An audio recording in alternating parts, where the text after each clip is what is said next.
Hello students, I am Anita. मैं आपके सामने hegemony as structural power of political science chapter third है। ये आपका उसी की ही थर्ड पार्ट्स वीडियो है, क्योंकि टू पार्ट्स में हमने बिफोर पॉइंट डिस्कस किए थे। This time we can discuss on hegemony as structural power. अब आप समझ सकते हैं कि स्ट्रक्चरल पावर क्या होती है। हमें ये जानना है कि पावर क्या होती है, कैसे होती है, कैसे वर्क करती है। आप देख सकते हैं कि अमेरिका की पावर बहुत बड़ी है, अमेरिका बहुत ही रिच है, अमेरिका हर चीज़ में पावरफुल है। उसके पास न्यूक्लियर्स बम्स हैं, न्यूक्लियर्स वेपन्स हैं, हर तरह में वो फास्ट है। तो हमें ये देखना है कि बच्चे किस तरह से, हिंदी वाले भी इजीली समझ सकते हैं, मैं हिंदी में ही एक्सप्लेन कर रही हूँ, आप समझ सकते हैं। अगर आप समझेंगे तो आप जब बुक्स पढ़ेंगे, बुक में रीडिंग करेंगे, तो आपको इजीली पॉइंट्स रिमाइंड हो जाएंगे और आप इजीली उसको समझ सकते हैं। तो the second nations of the hegemony is the very different from the first. Is the embrace from a particular understanding of the world economy. The basic India idea is that an open world economy require the hegemony dominates power of the support is। अब देखिए, simple देखिए आप क्या है इसका ढांचागत का क्या मीनिंग है। देखिए, हम पूरा अमेरिका बहुत पावरफुल है, आपको पता है। अमेरिका हर चीज़ में आ गया, टेक्नोलॉजी में भी, कल्चर में भी, उसकी हर चीज़ पूरे पूरे वर्ल्ड में उसका दबदबा है। यानी पूरा उसने अपने कब्जे में एक तरह से अपना सारी चीज़ें उसमें फैलाई हुई हैं, पूरा उसका वर्चस्व है, सारी मतलब कि हर जो चीज़ आप चाहिए वो अमेरिका से मिल सकती है। ऐसा नहीं है कि अमेरिका किसी दूसरे पे ज़्यादा डिपेंड है, ठीक है।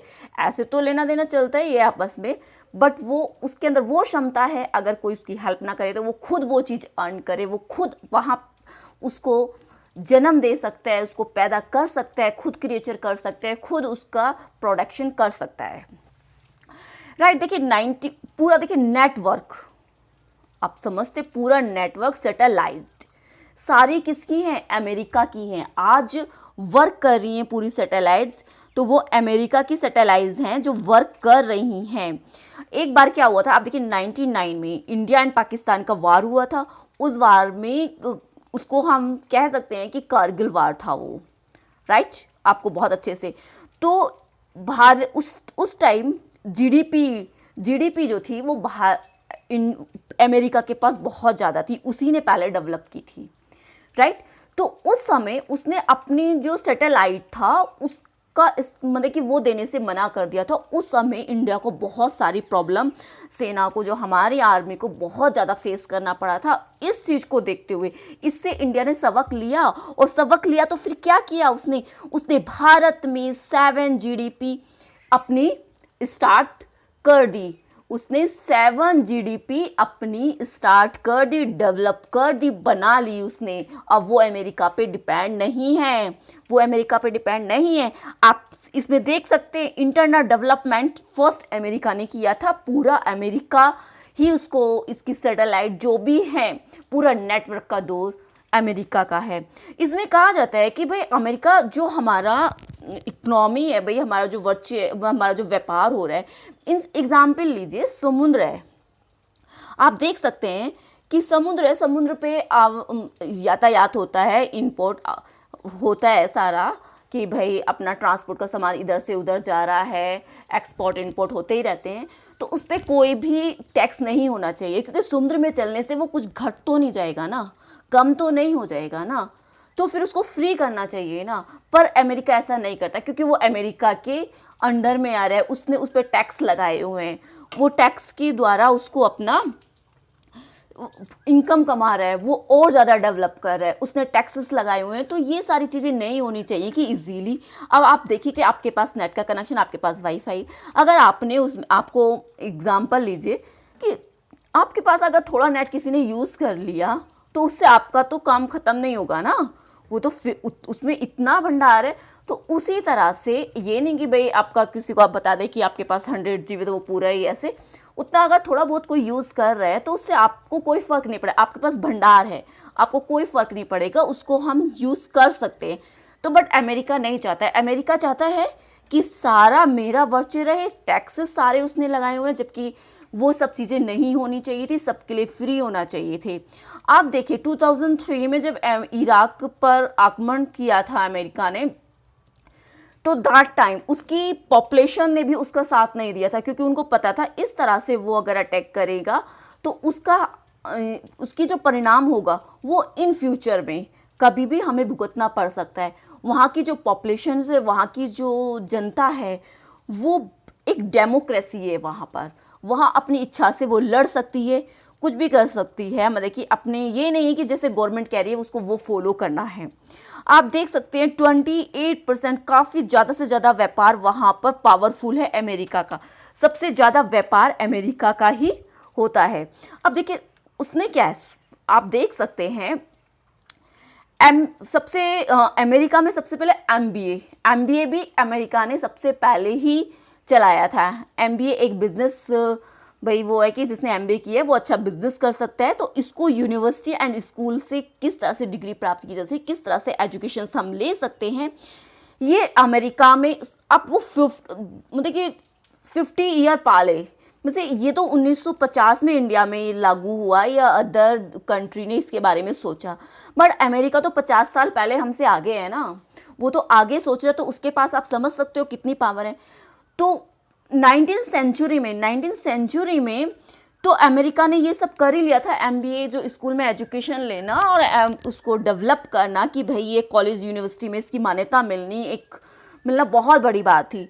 उसके बाद 1950 में ये अदर्स कंट्री में भी ये लागू हुआ और उन्होंने भी इसे स्टार्ट किया कि भाई हाँ, ये बिजनेस डेवलपमेंट के लिए एक डिग्री होना, एक एलिजिबिलिटी होना, एक उनके अंदर एक क्वालिटी डेवलप करना, ये स्कूल और यूनिवर्सिटी की रिस्पॉन्सिबिलिटी होती है। उसके अकॉर्डिंग ये अच्छे से हो सकता है।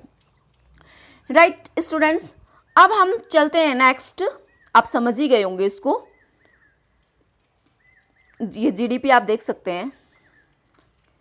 हेजामनी एज अ सॉफ्ट हेजामनी क्या होता है कि सॉफ्ट हेजामनी में कुछ नहीं है स्टूडेंट, इसमें कि अमेरिका इतना बड़ा पावरफुल है, इतना उसका वर्चस्व है, इतनी उसकी हेजामनी है कि विश्व में पूरा कल्चर आप देख रहे हो अमेरिका का दबदबा है। लैंग्वेज सब इंग्लिश बोलना चाहते हैं, भाई अमेरिका की लैंग्वेज है इंग्लिश। वेल लिविंग, वो अपना स्टैंडर्ड भी इस तरह से बनाना चाहते हैं। वो चाहते हैं कि हमारा स्टैंडर्ड इस तरह से हो, स्टैंडर्ड अच्छा है।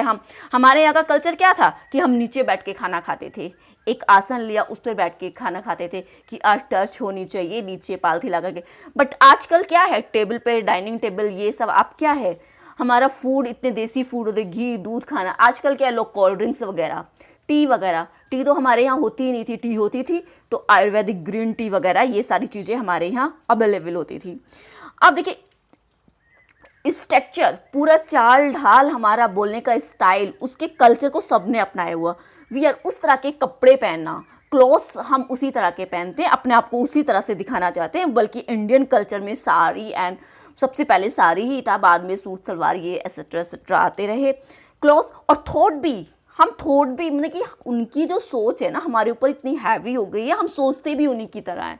देखिए सॉफ्ट पावर जो हेजेमनी अमेरिका की फैली हुई है ना वर्ल्ड में, इससे छुटकारा पाना बहुत ही मुश्किल काम है, बहुत मुश्किल काम है। ये तो उसने इतनी सॉफ्ट तरह से किया है कि पूरे पे अपना वर्चस्व फैला लिया है। अमेरिका का इतना दबदबा है, अमेरिका का कल्चर। आजकल के स्टूडेंट्स, हमारे बच्चे हैं, वो क्या करते हैं, हमेशा चाहते हैं कि भाई अमेरिका की तरह जिए, वहाँ का लाइफ स्टाइल अच्छा है, वहाँ का ये अच्छा है, डीजे में जाना, डिस्को में जाना, ये वो लाइफ स्टाइल, खाना पीना सब कुछ हम वही यूज़ कर रहे हैं।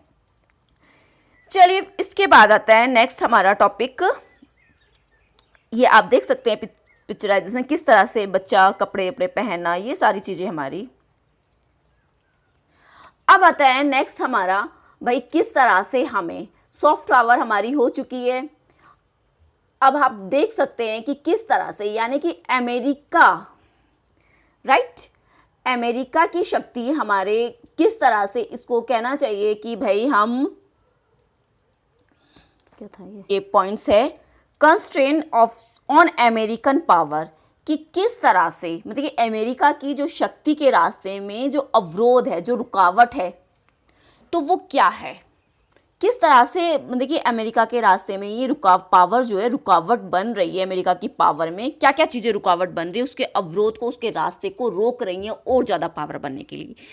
देखिए पावर तीन तरह से, तीन ब्रांच में डिवाइड है अमेरिका की पावर, तीन ब्रांच में, लेजिस्लेटिव, एग्जीक्यूटिव एंड जुडिशरी।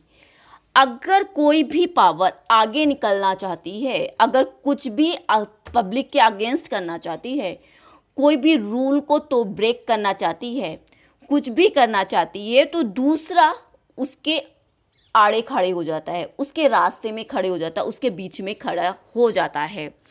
तो ये सबसे बड़ी बात है कि अमेरिका का भाई ये मतलब कि 3 पॉइंट मैं इसमें बताती हूँ कि बहुत बड़ा ये है कि इसमें executive, legislative, executive and judiciary, ये तीनों अपना अपना रोल पूरी तरह से निभाते हैं, किसी को भी गलत नहीं करने देते हैं, कोई भी मनमानी नहीं करने देते हैं। ठीक है, तो ये चीज़ें हैं जो वो मनमानी करने से रुक जाता है और वो अपनी मनमानी नहीं चला सकता। कई जगह पर उसने अपनी मनमानी चलाई थी बट वो डिफरेंट था, बट जर्नली वो अपनी मनमानी नहीं चला सकता है। ये powers, legislative, executive and judiciary power, ये उसको रोकती हैं कुछ भी गलत करने के लिए। देखिए फिर आता है एक पॉइंट है इसमें कि भाई इसी के अंदर कि ओपन नेचर अमेरिका सोसाइटी, कि अमेरिका की जो सोसाइटी है ना वो ओपन नेचर है।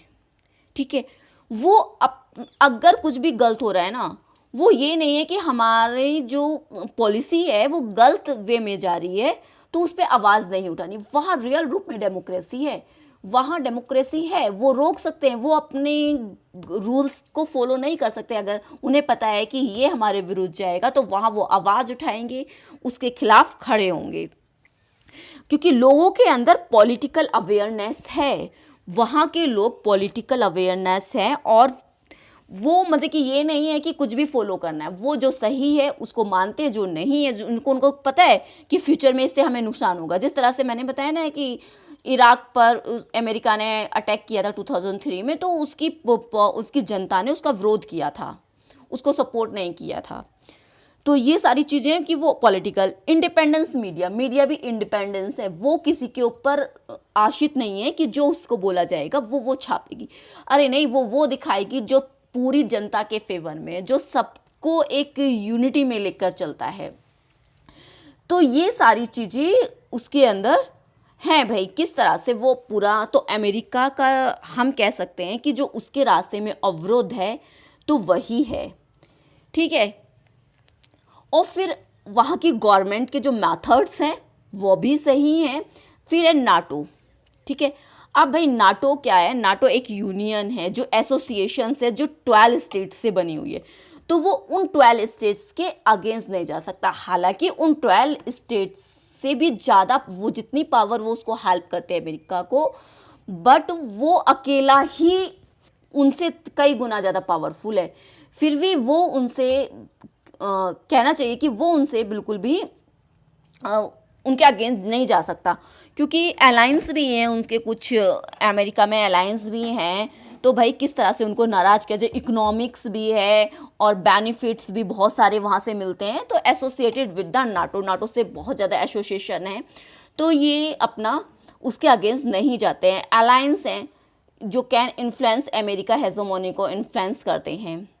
अब आता है कि हम फिर इसके बाद आता है हमारा कि भाई किस तरह से फिर हम एक पॉइंट ले लेते हैं इसमें। देखिए अब इसके बाद नेक्स्ट टॉपिक पॉइंट्स हमारा है कि इंडिया रिलेशंस विथ यूएसए।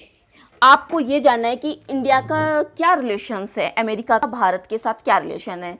देखिए पहले जब एक रिलेशंस था 1991 में, सोवियत संघ कोलैप्स हुआ था, उसके बाद से ही अमेरिका के संबंध भारत के साथ बहुत अच्छे बने, या वी कैन से कि भारत के साथ अमेरिका के संबंध बहुत अच्छे बने, या अमेरिका के संबंध भारत के साथ, दोनों एक ही बात है। ये कब हुआ था? जब हमारा 1991 में सोवियत संघ का कोलैप्स हुआ था, उसके बाद से ये सारी चीज़ें सामने आई थी। क्योंकि सोवियत संघ उस समय कहा जाता था कि भाई, कुछ लोग कहते थे कि भाई क्या इंडिया तो सोवियत संघ के साथ है, पर नहीं, उसका संबंध आज भी बहुत अच्छे हैं। तो कुछ लोग कहते हैं कि भाई भारत के संबंध, क्योंकि अभी आपने देखा होगा कि नरेंद्र मोदी जी के साथ ट्रम्प जी आए थे, वहाँ के राष्ट्रपति डोनाल्ड ट्रम्प। तो कुछ लोगों ने कहा कि भाई देखो वो इतनी पावरफुल शक्ति है, जो क्रिटिसियम थे, उन्होंने आलोचना की कि देखो इतनी पावरफुल शक्ति है तो उनको उनके साथ किस तरह से संबंध बनाने चाहिए, नहीं बनाने चाहिए, क्योंकि संबंध बनाना चाहिए, क्योंकि हमारा देश भी उसी की अमेरिका के इस वे में ही पावरफुल होता जा रहा है। एक पावरफुल शक्ति से अपने संबंध बनाना बहुत बड़ी बात होती है, एक ट्यूनिंग बैठाना बहुत बड़ी बात होती है। तो भारत के ऊपर गर्व करना चाहिए कि इतनी बड़ी महाशक्ति के साथ अपने इतने स्वीट ट्रम्प्स बनाए हुए हैं, क्योंकि वो इन फ्यूचर में भी हमें बहुत हेल्प करते हैं, क्योंकि बहुत ज़्यादा लेन देन हमारा अमेरिका से चल रहा है और होता भी है। बहुत सारी टेक्नोलॉजी हमें अमेरिका से हेल्प मिलती है इंडिया में डेवलपमेंट के लिए। तो हमारे रिलेशन तो बहुत अच्छे हैं ही अमेरिका से। बट अभी डोनाल्ड ट्रम्प आए थे तो उसमें कुछ आलोचकों का ये था कि भाई अच्छा है, रिश्ते अच्छे हैं, होने भी चाहिए, बट ऐसा ना हो इसका हर्जाना हमें किसी बात से अमेरिका नाराज़ हो गया और वो हमारे पे कोई अटैक कर दे और हम उससे निपट ना पाएँ। ठीक है। सेकंड बोलते हैं कि भाई ऐसे लोगों से थोड़ा दूरी बना के रखनी चाहिए, ज़्यादा उनसे मतलब रखो बट थोड़ा दूरी बना के रखो कि कोई हमें प्रॉब्लम्स ना आ जाए, किसी तरह का हम झटका ना झेल पाएँ। तो उनसे दूर मिलो और दूरी बनाओ। कुछ लोग कहते कि हिडन रहना चाहिए, छिपके रहना चाहिए, डर के रहना चाहिए। तो बहुत सारी बातें हैं जो क्रिटिसाइज अपनी अपनी करते हैं, बट कुछ लोग कहते हैं कि भाई हाँ उनसे मिलके रहना चाहिए, उनका फ़ायदा उठाना चाहिए। अगर वो पावरफुल है उनसे छिपके क्यों रहें, उनका फ़ायदा उठाएं ना। भाई हम किसी से लड़ने से उसकी आलोचना करना, कोई पावरफुल है, हमें दिख रहा है कि बंदा सामने वाला पावरफुल है, ठीक है, उसके पास बहुत पावर है, उससे हम लड़ेंगे, उससे हम फाइट करेंगे, उसकी आलोचना करेंगे या उसे चार बात बोलेंगे, तो हो सकता है जो उसमें कोई कमी है तो उसको एक्सेप्ट करके अपना फ़ायदा उठाए। इकोनॉमी फ़ायदा, इलेक्ट्रॉनिक, हर चीज़ में तो अमेरिका आगे, कितना फ़ायदा उठा के अपने आप को, अपना रास्ता क्लियर करें ना, आगे बढ़े ना। क्यों हम उसकी आलोचना करके अपने आप को पीछे करें, क्योंकि जो हम फ़ायदा ले सकते हैं वो भी नहीं मिलेगा ना हमें। तो इस तरह से इंडिया के बहुत अच्छे रिलेशंस हैं, तो ये आप अच्छी से समझ ही गए हैं। अब हमारा नेक्स्ट टॉपिक आता है, how can hegemony be overcome. किस तरह से हम ओवरकम कर सकते हैं, ठीक है, उस पर विजय प्राप्त कर सकते हैं। देखिए मिलिट्री पावर यानी कि मिलिट्री का एकजुट होना, एक पॉइंट इसमें ये आता है कि भाई जो हमारे जो पावरफुल कंट्री हैं, जैसे इंडिया हुई, रूस हुआ, चीन हुआ, जो बड़ी बड़ी कंट्री हैं और पावरफुल हैं, जो अमेरिका से तो कम है और पावरफुल है, उन सबको एक जगह मिल जाना चाहिए, मिलके एक यूनिटी में वर्क करना चाहिए, अपनी मिलिट्री पावर बनानी चाहिए। ठीक है। फिर वही एक दोस्ताना की तरह बिहेव करना चाहिए इंडिया को अपना, और दोस्त की तरह उससे लड़ाई नहीं करनी चाहिए, बल्कि उससे क्या दोस्ताना बिहेव। अगर कोई उसकी वर्चे पर, उसकी पावर पर विजय प्राप्त करना चाहता है, कोई पावरफुल है, तो उससे दोस्ती करो ना, उससे दुश्मनी क्यों पालनी है, दोस्ती करो, दोस्ती करके ही आप आगे जीत सकते हो। फिर मैंने पॉइंट्स उसमें भी बताया था आपको, इंडिया में हिडन रहना वही बात है कि भाई हिडन नहीं, हमें तो पूरा आगे निकलना है और अपने आप को दिखाना है कि हाँ हम कुछ हैं। हिडन क्यों रहें, हिडन का मतलब नहीं है कि अपने आप को हिडन रखें, बस पावरफुल रहें और उसकी हेल्प लेते रहें, उससे डरें ना और उसकी प्रशंसा करें, उसके कामों में इंटरफेयर ना करें। ये इस तरह की चीज़ें हमें नहीं करनी चाहिए, बल्कि उसके जो बेनिफिट्स हैं, भाई अमेरिका का बहुत ज़्यादा बेनिफिट्स हैं जो हमें बहुत ज़्यादा फ़ायदेमंद हो सकते हैं। तो भाई हम कह सकते हैं कि कब तक ऐसा चलेगा कि अमेरिका का वर्चस्व है, तो इससे वर्चस्व कैसे बचा जा सकता है। जाहिर सी बात है कि इस दौर में इसमें हम क्या कर सकते हैं कि ये सवाल सारे वक्त सबके जहन दिमाग में रहते हैं, और हमारी हिस्ट्री में भी इस सवाल के बारे में कुछ जवाब या सुराग मिल भी सकते हैं और मिलते भी हैं। लेकिन यहाँ एक बात यह कि भविष्य में जो हो रहा है अंतर्राष्ट्रीय राजनीति में, ऐसी चीज़ें गिनी चुनी हैं जो किसी देश के सैन्य शक्ति पर लगाम कस सकें, कि देश में ऐसी सरकार हो कि विश्व में जिसका एक दबदबा हो, और हम इस तरह से अंतर्राष्ट्रीय मतलब कि हर तरह से कानून बनाएं, इस तरह से करें कि उस दबदबे से हम डरे नहीं, उसके बारे में हम अच्छे से उसका सामना कर सकें। यही हमारी हेजेमनी कहती है, और उसकी जो पावर है उसका इस्तेमाल करें, उससे मिल के हाथ मिला के चलें, उसके दोस्ताना बिहेव करें। तो ये सारी चीज़ें हैं, और जो पावरफुल कंट्री हैं वो मिल के रहें, जिससे कि अगर कल को वो कुछ करता भी है तो हम उसका सामना कर सकें। तो स्टूडेंट्स, ये चैप्टर कंप्लीट हो गया, ये 3rd वीडियो में कंप्लीट हुआ है। अब आप देख सकते हैं कि किस तरह से मैंने पूरी स्टोरी आपको बता दी है। इसमें क्या हुआ, कैसे हुआ, क्यों हुआ, वर्चे क्या होता है, ठीक है, हेजेमनी क्या है, अमेरिका के पास कैसे आई, क्यों आई, पूरा इसमें मैंने मेन जो चीज़ें थी वो सारी समझा दी हैं। स्टूडेंट्स, प्लीज़ वीडियो को लाइक कीजिए, शेयर कीजिए एंड सब्सक्राइब कीजिए। मैं नेक्स्ट वीडियो 4th चैप्टर की जल्दी आपके सामने लेके आती हूँ। Thank you friend.